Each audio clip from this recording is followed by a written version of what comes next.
ආයිබෝවන්. අද අපි ඔබට පෙන්වන්න යන්නේ මෝටර්බයික් ගරාජ් ඕන කෙනෙක් හැටියට මෙවැනි ගරාජ් බුකින් සිස්ටම් එකක් තිබීම කොතරම් අත්‍යවශ්‍යද කියන එක සහ මෙවැනි සිස්ටම් එකක් දාගත්තාම ඔබට කොච්චර දුරට ලාභදායීද කියන එක ගැන. සාමාන්‍යයෙන් ගරාජ් වල අපි දකින දෙයක් තමයි සර්විස් එකක් දාගන්න ඕන වුණාම ගරාජ් එකට කෝල් කරලා හෙට සර්විස් එකට දාගන්න පුළුවන්ද? ගරාජ් එක ඇරලාද? එහෙමත් නැත්නම් කස්ටමර්ස්ලා අපිට කෝල්ස් ගත්තාම බොහෝ වෙලාවට කෝල්ස් මිස් වෙන්න පුළුවන්. එකපාරටම ආන්සර් කරගන්න විදියක් නැති වෙන්නත් පුළුවන්. එතකොට සර්විස් එක දවසේ කවුද මුලින් ආවේ කියලා හොයන්නත් වෙනවා. ඒ හොයන්නත් ටීම් එකක් වෙනම දාන්නත් වෙනවා. මොකද අන්තිමට ආපු කෙනාම මුලින් සර්විස් එකට ගන්නවා, කලින් ආපු කෙනාම අන්තිමට ගන්නවා. මේ හැම දෙයකටම සොලියුෂන් එකක් හැටියට තමයි මේ බුකින් සිස්ටම් එක හරහා ඔබ කියන හැම ප්‍රශ්නයකටම පිළිතුරු ලබා දෙන්න පුළුවන් වෙන්නේ මෙහෙමයි. හරි ලේසි. දවස තෝරගන්නවා, සර්විස් එක සිලෙක්ට් කරගන්නවා, තමන්ගේ ඩීටේල්ස් ටික දාගත්තා, බුක් බටන් එක ප්‍රෙස් කරා. රයිට්. සෝ දැන් මම පෙන්නන්නම් මේක ප්‍රැක්ටිකලි අපි කොහොමද කරන්න කියන එක. ගරාජ් එකේ QR එකක් එල්ල ගන්න තියෙන්නේ. රයිට්. එතකොට පුළුවන් ඔයාගේ ගරාජ් එකට එන කස්ටමර්ට පුළුවන් ඒ QR එක ස්කෑන් කරාට පස්සේ මෙන්න මේ වගේ සයිට් එකකට ඒ පේජ් එක අරගෙන යනවා. රයිට්. මේක තමයි බුකින් ඉන්ටර්ෆේස් එක. සෝ මේ පේජ් එකට ආවට පස්සේ කරන්න තියෙන්නේ ඉස්සෙල්ලාම ඔයගොල්ලන්ගේ ලැන්ග්වේජ් එක කස්ටමර්ට පුළුවන් සෙලෙක්ට් කරගන්න අවශ්‍ය ලැන්ග්වේජ් එක. සෝ by default තියෙන්නේ ඉංග්‍රීසි වලින්. ඉතින් අපි කස්ටමර්ට ඕන නම් මේක දාගන්න පුළුවන් සිංහල වලට. රයිට්. මෙතනින් සිංහල සෙලෙක්ට් කරා. සෝ අපි අනිත් එකට යන්න කලින් මම පොඩ්ඩක් මේක පෙන්නන්නම්. සාමාන්‍ය බුකින් එකක් ආවට පස්සේ මෙන්න මේකේ තමයි හැම ඩේටාබේස් එකක්. මේ ඩේටාබේස් එක තමයි හැම රෙකෝඩ් එකක්ම මෙතන සේව් වෙන්නේ. රයිට්. එතකොට මෙතන දැනට අපි empty රෙකෝඩ්ස් තියෙන කිසිම රෙකෝඩ් එකක් මෙතන පෙන්නුම් කරන්නේ නැහැ. සෝ අපි දැන් බුකින් එකක් දාලා බලමු මොකද වෙන්නේ කියලා. රයිට්. ඔන්න දැන් අපි මෙතන default services වගේක් දාලා තිනවා. full service එක විතරයි අපි දැනට දාලා තියෙන්නේ. 6800ක් හැටියට මේක නිකන් example එකක් හැටියට පෙන්නන්නේ. එතකොට අපි කියමුකෝ හෙට දවසට බුකින් එක දාගන්න ඕන. ඒ කියන්නේ මාර්තු 4 වෙනිදා. රයිට්. මෙතන මගේ නම ටයිප් කරනවා. මම මේක ඉංග්‍රීසි වලින්ම ටයිප් කරන්නම්. එතකොට මගේ ෆෝන් නම්බර් එක. රයිට්. ඊට පස්සේ බයික් නම්බර් එක ටයිප් කරා මෙතන. රයිට්. ඊට පස්සේ මෙතන මොඩල් එක. හරිද? ඊට පස්සේ මගේ ඊමේල් ඇඩ්‍රස් එක. මේ ඊමේල් ඇඩ්‍රස් එක අනිවාර්යයෙන්ම දාන්න ඕන කස්ටමර් කෙනෙක් නම්. මොකද සාමාන්‍යයෙන් දැන් හැමෝම Android Apple phones use කරන හින්දා හැමෝටම ඊමේල් එකක් තියෙනවා. සෝ ඒ හින්දා මේ ඊමේල් එක අනිවාර්යයෙන්ම එන්ටර් කරන්න ඕන. ඊට පස්සේ මොකක්ද විස්තර. දැන් මම කියනවා මෙතන petrol issue එකක් තියෙනවා කියලා ටයිප් කරනවා. petrol issue කියලා ටයිප් කරලා මේක ක්ලික් කරන්න තියෙනවා.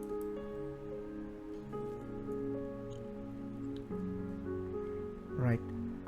මේ බටන් එක ක්ලික් කරාට පස්සේ බලන්න වම් පැත්තේ පහළින් පොඩි මෙසේජ් එකක් එනවා.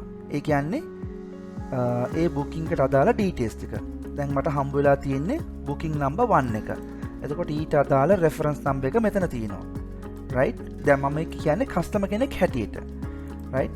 ඊට පස්සේ ඒකේ පෙන්වන මොකද්ද ෆුල් සර්විස්, දාලා තියෙන ඩේට් එක මොකද්ද, මගේ නම, ෆෝන් නම්බර් එක, ඊමේල් ඊට පස්සේ වෙහිකල් නම්බර් එක, මොකක්ද අපි ඉෂුව එක ටයිප් කරේ කියන හැම විස්තරයක්ම මෙතන අප්ඩේට් වෙලා තියෙනවා.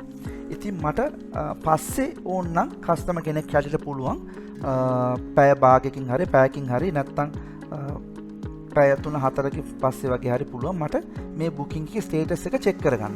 එතකොට මේ මට හම්බ වෙලා තියෙන බුකින් නම්බර් එක මේකනේ. රයිට්. මේක මම කොපි කරගන්නවා. කොපි කරලා මම බලනවා ආයෙත් page එක refresh කරලා ඔන්න බලන්න මොකද්ද වෙන්නේ කියලා. දැන් මම page එක refresh කරාට පස්සේ right මට පුළුවන් ඔය booking number එක මෙතන දාලා track කරන්න පුළුවන්. right track කරාම පේනවද තාම booking එක pending කියලා තියෙන. ඒ කියන්නේ තාම ගරාජ් එකෙන් accept කරලා නැහැ. right. ඔන්න දැන් අපි බලමු ගරාජ් එකේ ඉන්ටර්ෆේස් එක කොහොමද කියලා. දැන් කස්ටමර් කෙනෙක් මේ විදිහට බුකින් එකක් දැම්මට පස්සේ ඔන්න බලන්න මේ අපි දාපු බුකින් එක මෙතෙන්ට ඇවිල්ලා තියෙනවා. ඒ කියන්නේ මේ බුකින් එක දාපු වෙලාව. රයිට් මේක තියෙන. එතකොට මේකේ booking ID එක. දැන් අපි අර කස්ටමර්ගේ booking ID එක ගත්තේ ඒ නම්බර් එක. එතකොට මේ කස්ටමර්ට allocate වෙලා තියෙන booking නම්බර් එක මේකයි පළවෙනි එක. මේ කස්ටමර්ගේ නම, ෆෝන් නම්බර් එක, ඊමේල් ඇඩ්‍රස්, කස්ටමර්ගේ vehicle නම්බර් එක, මොකක්ද මොඩල් එක. එතකොට කස්ටමර්ට මොකක්ද අවශ්‍ය වෙන්නේ? ෆුල් සර්විස් එක. දැන් මෙතන තියෙන්නේ ඇවිල්ලා මේ සර්විස් එක අවශ්‍ය ඩේට් එක. රයිට්? එතකොට මේ ඩේට් එක එතකොට මෙන්න මෙතනින් තමයි ගරාජ් එකේ ඕන ඔබ සිලෙක්ට් කරන්න තියෙන්නේ මේ ගරාජ් එකේ කියන්නේ මේ බුකින් එක කන්ෆර්ම් කරනවද නැත්නම් කැන්සල් කරනවද කියන එක ඔබතුමා තමයි ඩිසයිඩ් කරන්න තියෙන්නේ. මොකද ඔයගොල්ලන්ගේ ගරාජ් එකේ තියෙන කැපැසිටිස් අනුව සමහර දවස්වල ස්ටාෆ්ලා නැති වෙන්න පුළුවන්. ඒ වගේ ප්‍රශ්න ගොඩක් තියෙනවානේ. ඉතින් ඩිසයිඩ් කරන්න පුළුවන් මේ බුකින් එක ගන්නවද නැද්ද කියන එක මෙතනින් ඔයගොල්ලන්ට ඩිසයිඩ් කරන්න පුළුවන්. එතකොට මේ කස්ටමර් ටයිප් කරපු ඉෂුව එකත් මෙතන පෙන්නනවා පෙට්‍රල් ඉෂුව කියලා. ඊට අමතරව මෙතනින් පෙන්නනවා කස්ටමර් දාලා තියෙන ලැන්ග්වේජ් එක. රයිට්? සිංහල ලැන්ග්වේජ් එකෙන් තමයි SI කියලා කියන්නේ සිංහල. එතකොට SI සිංහල ලැන්ග්වේජ් එකෙන් තමයි කස්ටමර් බුකින් එක දාලා තියෙන්නේ. රයිට්? එතකොට අපි නිකන් මේක චේන්ජ් කරලා බලමු මොකද වෙන්නේ කියලා. දැන් මේ පෙන්ඩින් තියෙන්නේ. එතකොට අපි මේක දාමු කන්ෆර්ම් කියන එක දාමු. කන්ෆර්ම් කියන එක දාලා බලමු මෙතන මොකද්ද වෙන්නේ කියලා. රයිට්? තාම මේක පෙන්ඩින් නේ තියෙන්නේ. අපි ආයිත් මේක රිෆ්‍රෙෂ් කරලා බලමු මොකද වෙන්නේ කියලා.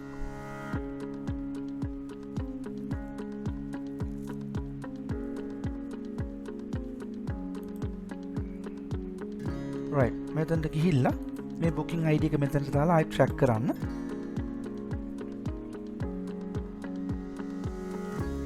ට්‍රැක් කරාට පස්සේ ඔයගොල්ලන්ට පල්ලෙහා මේ බොක්ස් එක ආයිත් පෙන්නනවා. දැක්කද? accepted කියලා. ඒ කියන්නේ ගරාජ් එකෙන් බුකින් එක accept කරලා තියෙන්නේ. එතකොට මේක හරි ලේසි සිස්ටම් එකක්. අපි දැන් තව බුකින් එකක් දාලා බලමු. හරිද? දැනට තියෙන්නේ අපි ගාව ෆුල් සර්විස් එක විතරයි. ඉතින් අපට ඕනනම් පුළුවන් ඇවිල්ලා තව සර්විස් එකක් ඇඩ් කරගන්න. දැන් මම දැනට සර්විසස් 3ක් දාලා තියෙනවා. ෆුල් සර්විස් එකයි, ඔයිල් චේන්ජ් එකයි, බ්‍රේක් චෙක් එකයි. එතකොට අපි දැනට දාලා තියෙන්නේ ෆුල් සර්විස් එක විතරයි. රයිට්? එතකොට ඔයිල් චේන්ජ් එක අපි කියමුකෝ 1500කට කරලා දෙනවා කියලා. රයිට්? එතකොට මෙතෙන්ට ඇවිල්ලා අපි මේක true කියන එක දාන්න තියෙන්නේ. true කියලා දැම්මහම බලන්න දැන් මෙතනට ඉන්ටර්ෆේස් එකට ගිහිල්ලා ආයෙත් රිෆ්‍රෙෂ් කරලා බලන්න. මොකද්ද වෙන්නේ කියලා මේ ෆුල් සර්විස් එකට අමතරව මෙතන බලන්න. මේ ෆුල් සර්විස් එකට අමතරව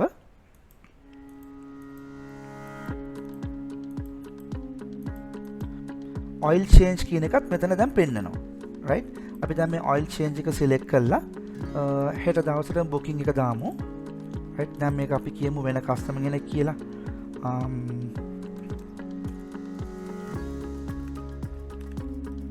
රයිට්. ඔන්න කස්ටමර්ගේ නම දැම්මා. එතකොට කස්ටමර්ගේ ෆෝන් නම්බර් එක. හරිද? ABC1234. රයිට්. මේක Yamaha කියලා දාමු. හරිද? ඊට පස්සේ ආයෙත් ඊමේල් ඇඩ්‍රස් එක දානවා. රයිට්. ඉතින් අපිට මෙතන අවශ්‍ය නම් ෆිල් කරන්න පුළුවන්. නැත්නම් ඔක එහෙම empty තියන්නත් පුළුවන්. ඔන්න confirm booking එක press කරන්න. confirm booking එක press කරාට පස්සේ ওই විදිහම තමයි message එකක් පල්ලෙහාන් පෙන්නුම් කරන වම් පැත්තේ. right? ඔක තාම process වෙමින් පවතිනවා. right. ඔන්න ඔය විදිහටම දැක්කද confirmation එක අවිල්ලා තියෙනවා.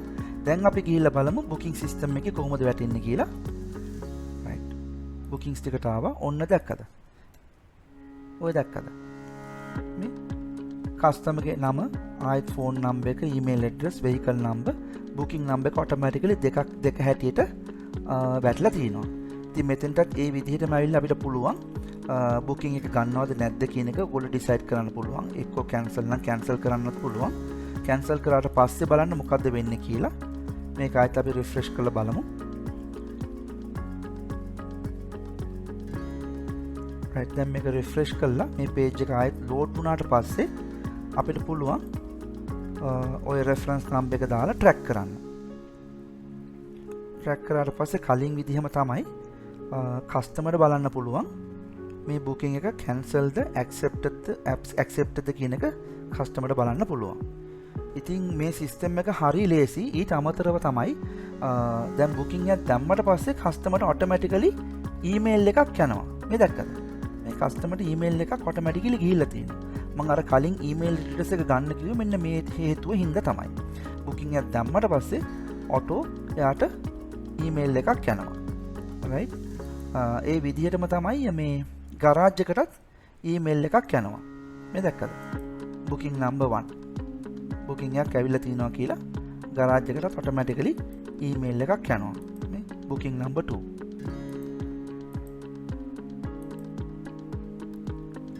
එතකොට ඊමේල්ස් දෙකක් ගිහිල්ලා තිනවා. ඔයගොල්ලන්ට බලන්න පුළුවන් ගරාජ් එකටත් බලන්න පුළුවන් කස්ටමර්ටත් බලන්න පුළුවන් ඊමේල් කන්ෆර්මේෂන් එකක් ඇවිල්ලා තියනවද නැද්ද කියන එක. ඉතින් මේ සිස්ටම් එක මම අර කලින් කිව්වා වගේ හරිම ලේසි.